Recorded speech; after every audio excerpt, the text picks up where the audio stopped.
be honest, because I'm autism, that means that nobody understands me, I understand nobody. Frankly, that's just how it goes in the most basic sense of saying it.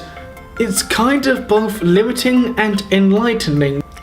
Well, the name is Tom Collier Jr. and at first my presentation was nothing more than just a little anti-stress diary that I used to make on PowerPoint at my mum's house on the laptop. It was supposed to be for a throwaway unless I made it into a book or something.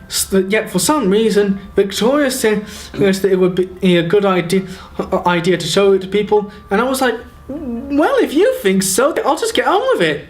I saw Tom's diary before I started working with Tom, and it was a brilliant insight to who Tom was. I mean, when you see the pictures, you can see who Tom is, and it's him. And so when I met him, it made it easier for me to understand where he was coming from, rather than going in with just a one-page profile. It gave me who he was. And then seeing how that could then benefit other people, and talking to my manager Pam, we pushed him to make it into a presentation, and we had a trial run in July with the Oxford No Limit team, and the feedback was amazing, and Tom could see how it was actually going to benefit people.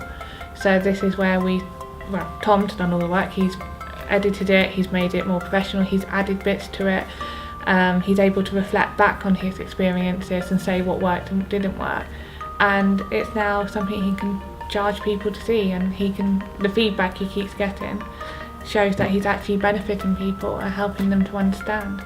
I'm helping autistic people have better lives than they used to do back in the day, and I'm making money from it. What more could you want? I guess it's fair enough to say that I feel more welcome in my mind than anywhere else I've ever been to in the real world. My life as an autistic kiddie before I thought of how this was...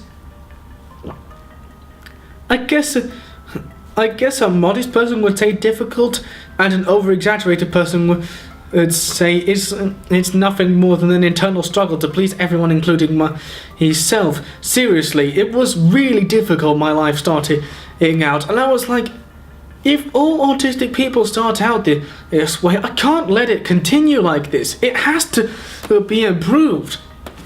It's a live diary made in PowerPoint, to be perfectly honest, where I admit everything that I've tried to cope with, everything I found difficult, and overall just a lot of things about living with autism. And I even made it unique in the sense that when you think of a PowerPoint presentation, you usually think, oh, some guy boringly saying something, and there's charts on the screen, or there's tables, or something else like that. Whereas me, I knew that wasn't going to work with an autism presentation. So what I did was I even made little, I guess you could call them animated scenes, and I will say it adds a lot of really needed colour to a presentation, I do have to say.